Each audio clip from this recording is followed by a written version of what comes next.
रमन एक बड़ी फैक्ट्री में काम करता था। वह बहुत ही मेहनती और सूझबूझ वाला आदमी था। फैक्ट्री का मालिक और अधिकतर कर्मचारी उसके इस व्यवहार से बहुत खुश रहते थे।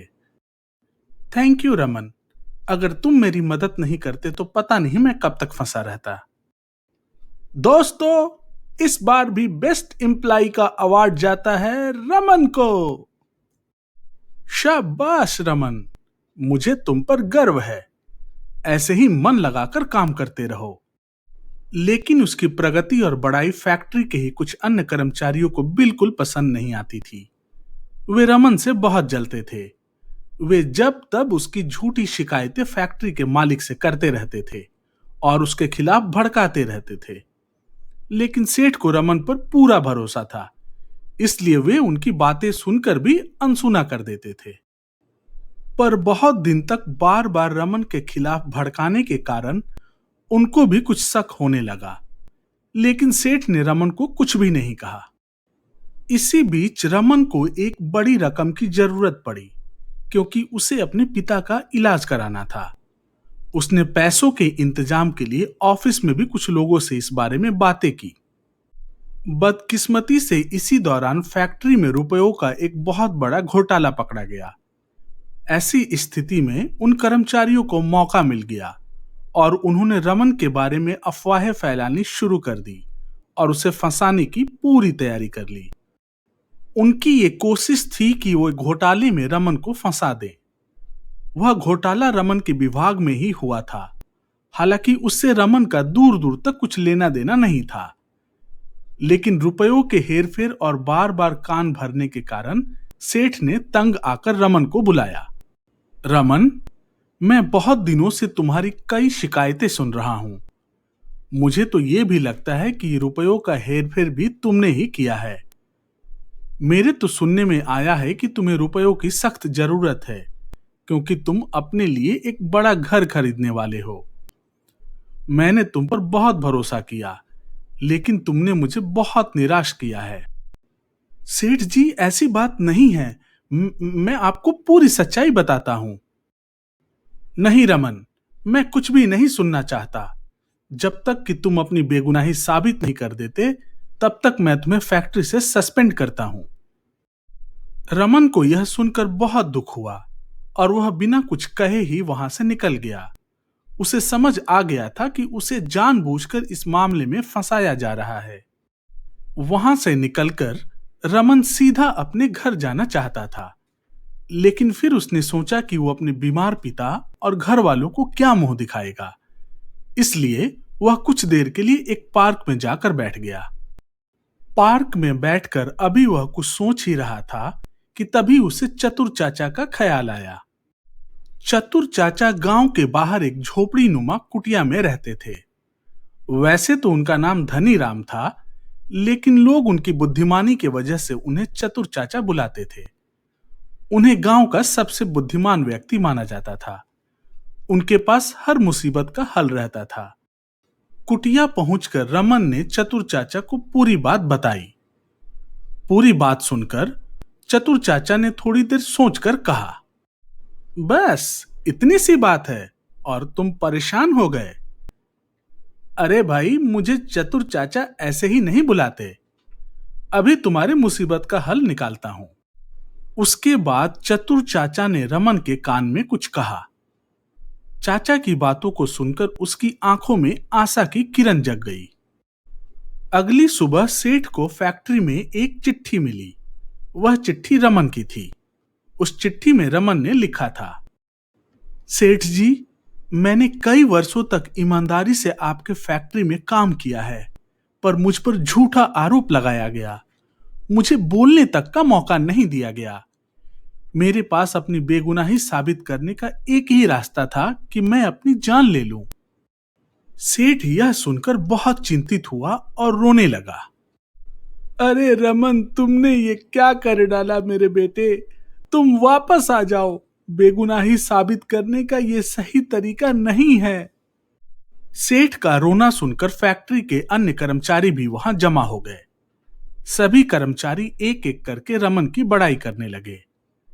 जब रमन से चिढ़े रहने वाले कर्मचारियों ने देखा कि बाकी सारे लोग रमन की बड़ाई कर रहे हैं, तो उन्होंने भी रमन की प्रशंसा करनी शुरू कर दी और उसके कार्यों का गुण गाने लगे।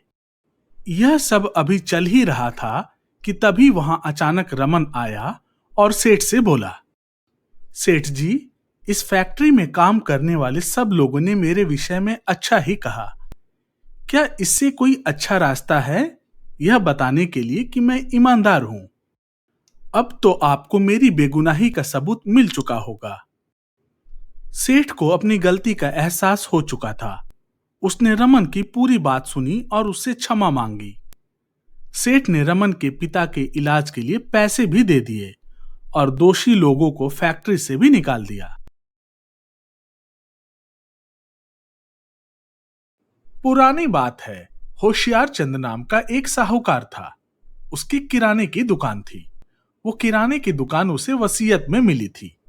उसी से उसके परिवार का खर्च चलता था। लाला होशियार चंद अव्वल दर्जे का कंजूस था। उसे धन संपत्ति की कोई कमी नहीं थी, लेकिन फिर भी वह बहुत लोभी था।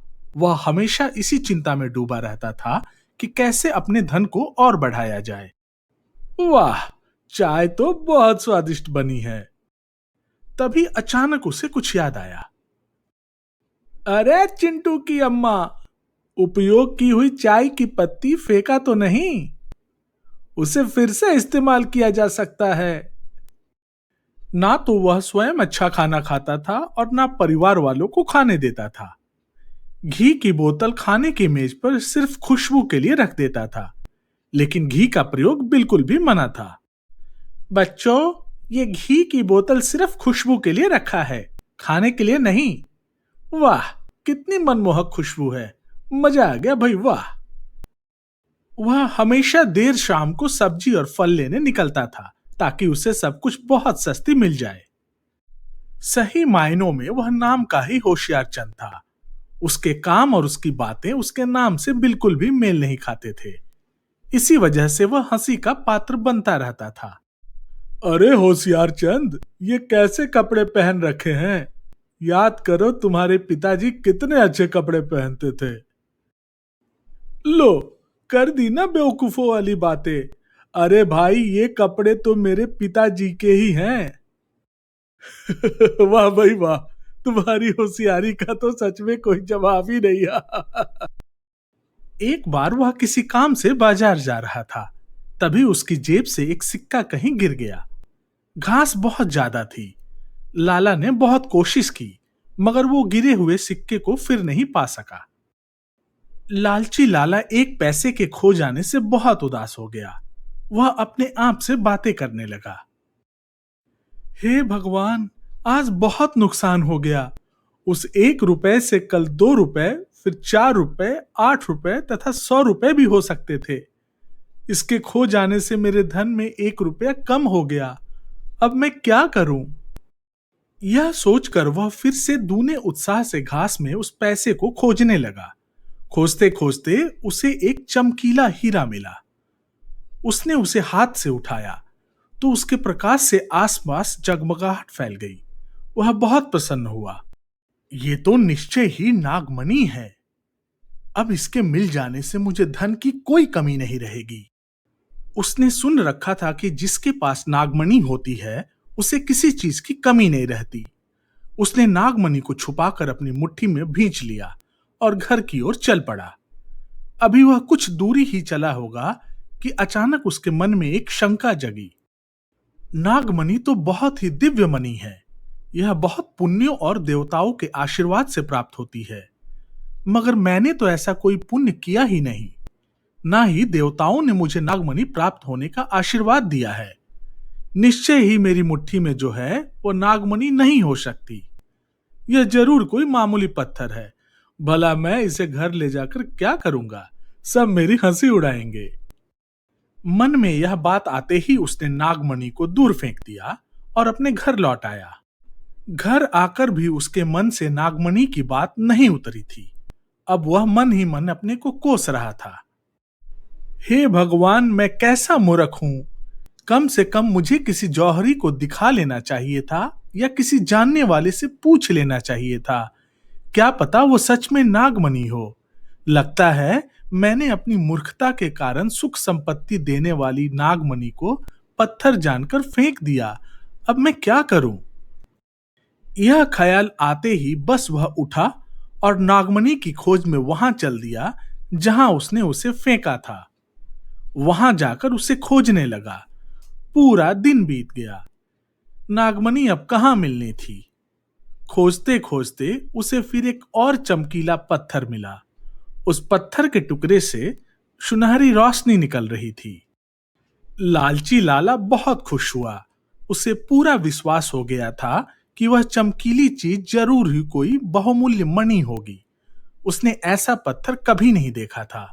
वह उसको उठाकर घर ले आया। घर आकर उसने किसी को भी यह बात नहीं बताई। उसके मन में तो लोभ छाया हुआ था। अब से मुझे बहुत सावधान रहने की जरूरत है। घर परिवार या गांव में अगर किसी ने यह जान लिया तो वे मेरे भाग्य से ईर्ष्या करने लगेंगे और हो सकता है उसे हथियाने के लिए वे मुझे जिंदा भी न छोड़ें। होशियार चंद कई दिनों तक मन ही मन उस चमकीले पत्थर को बेचकर बहुत धनी होने की सुखद कल्पना में खोया रहा। आखिर उसने निश्चय किया, गांव को छोड़कर मैं अकेला दूर जाकर जंगल में रहूंगा। इसे बेचकर सारे सुख के साधन जुटा लूंगा। फिर मुझे किसी की आवश्यकता भी नहीं रहेगी।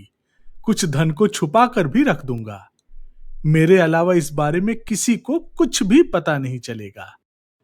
फिर दूसरे दिन वह घर और सारी संपत्ति को छोड़कर उस चमकीले पत्थर के टुकड़े को लेकर दूर जंगल में चला गया। घर से वह किसी विशेष काम का बहाना बनाकर आया था ताकि असली बात कोई नहीं जान सके। कई महीनों तक वह जंगल में छुप कर रहा। वह उस पत्थर को बड़ी हिफाजत से छुपा कर रखता था। जब उसे लगा कि अब खतरा टल गया है तो वह आखिर एक दिन उसका मूल्य जानने के लिए दूर किसी कस्बे में पैदल चलकर गया। बहुत तलाश करने के बाद वह एक जौहरी की दुकान पर गया। पहले उसने इधर उधर देखा कि कोई देख तो नहीं रहा। फिर उसे वह पत्थर दिखाया और उसका मूल्य पूछने लगा। जौहरी ने पत्थर को उलट पुलट कर देखा और फिर कहा, बहुत सुंदर पत्थर है। इसको काट छांट कर तौलने के लिए बाट बनाया जा सकता है। इसका मूल्य तो कुछ नहीं है। फिर भी तुम इसे ढूंढ कर लाए हो, इसलिए मैं 1 रुपया दे सकता हूं। यह सुनकर लाला तो जैसे आसमान से जमीन पर गिर पड़ा। दुकान के एक कोने में रेडियो पर गाना बज रहा था। दिल के अरमा आंसुओं में बह गए। लाला की सारी योजनाएं और कल्पनाएं मिट्टी में मिल गई थीं। अब वो लज्जा के मारे अपने घर जाने में भी हिचकिचा रहा था। वह अपने जीवन भर की कमाई उस पत्थर से धन पाने के लोभ में छोड़ने को तैयार था। लेकिन क्या करता, 1 रुपए लेकर वह लौट पड़ा। Thank you for watching this video. Don't forget to like, comment, share and subscribe.